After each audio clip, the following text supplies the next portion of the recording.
प्यारे विद्यार्थियों good morning. Scholarship aptitude test के अधीन असीं अज नागरिक शास्त्र के सवाल करांगे। पहला सवाल देखते हैं, वाई which article of the constitution untouchability is abolish. संविधान की किहड़ी धारा के अधीन छूत छात का खात्मा किया गया है। बड़ा इंपॉर्टेंट सवाल है। ऑप्शन 1 देखो article 17, option B article 16, option C article 19, option D article 20। तो प्यारे बच्चों आर्टिकल 17 आर्टिकल 17 के अधीन भारतीय संविधान के छूत छात का खात्मा किया गया है। अगला सवाल देखो, which of the following is not in the preamble of our constitution. कहता हेठ लिखा विचों भारतीय संविधान की प्रस्तावना में शामिल नहीं है। ऑप्शन 1 देखो equality, B independence, C justice, option D dictatorship. The right answer is the dictatorship. भारतीय संविधान की प्रस्तावना के डिक्टेटरशिप शब्द है जोड़ा वो शामिल नहीं है। अगला सवाल देखो, इंडियन पार्लीमेंट भारतीय संसद क्या है पुत्र भारतीय संसद।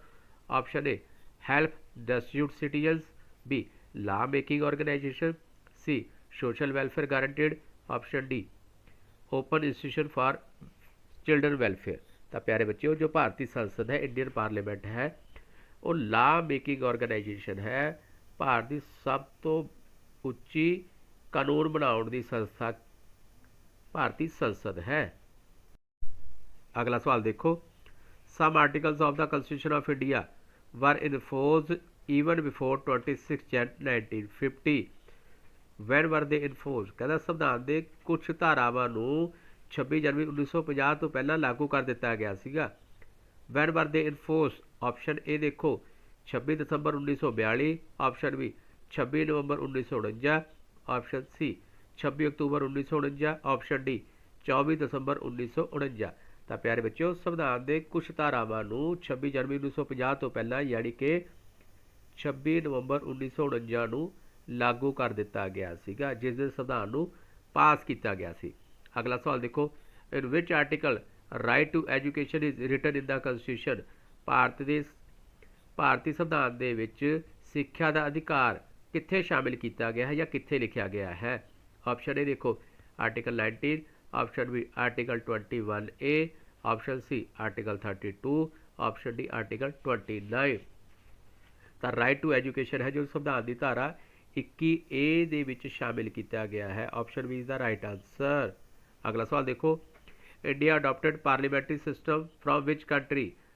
भारत ने संसदीय प्रणाली की सरकार अपनाई है, ये उसने किस देश के संविधान तो लिया है या किस देश तो लिया है। ऑप्शन ए देखो England, B United States of America, C China, D Russia. तो प्यारे बच्चों जो भारत ने parliamentary system form of government अपनाई है वो इंग्लैंड तो लिया गया है। Option A is the right answer.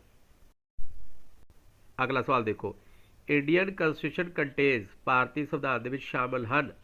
Option A देखो 395 articles and 12 schedules, option B 400 articles and 10 schedules, C 335 articles and 11 schedules, option D 9 schedule and 300 articles. तो भारतीय संविधान के कुल 395 धारावां और 12 अनुसूचियां शेड्यूल्स शामिल है। Option is the right answer.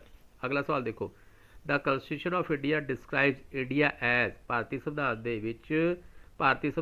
Bharat को परिभाषित किया गया है किस तरह। Option A a union of state, B a quasi federal state, C unity state और डी अ फेडरल स्टेट। तो प्यारे बच्चों constitution of India describe India as a federal state. Option D is the right answer. अगला सवाल देखो, for the amendment of Indian constitution there are. भारतीय संविधान को संशोधन करने वास्ते विधियां हैं किन्नियां। Option A 5 method, B 3 method, C 2 method, D 4 method. तो भारतीय संविधान के जो संशोधन की विधियां हैं वह पुत्र कुल 3 विधियां हैं। Option B is the right answer. पहली है पुत्र स्पैशल मेजोरिटी, दूजी है सिंपल मेजोरिटी और थर्ड है स्पैशल मेजोरिटी के नाल स्टेट्स की अप्रूवल। तो 3 हैं स्टेट्स की अप्रूवल जरूरी है।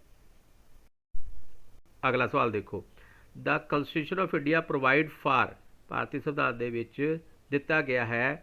ऑप्शन ए देखो dual citizenship, option B single citizenship, C both of the above, D none of the above.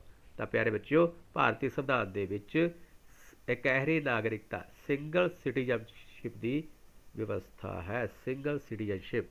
अगला सवाल देखो, विच committee recommended the inclusion of fundamental duties in the constitution of India. किस committee ने भारतीय संविधान दे विच fundamental duties भाव मौलिक करतब शामिल करने की सिफारिश की सी। ऑप्शन ए देखो Sarkaria committee, B Ashok Mehta committee, C Swaran Singh committee, D Singhvi committee. तो प्यारे बच्चों स्वर्ण सिंह कमेटी ने सिफारिश की सी कि भारतीय संविधान दे विच मौलिक अधिकारां दे नाल नाल मौलिक करतब भी शामिल किए जाण, यानी कि मूल संविधान दे विच साडे फंडामेंटल राइट्स नहीं सन। इस संविधान की 42वीं शोध पुत्र 42वीं अमेंड 1976 राही इस संविधान दे विच शामिल किए गए सी।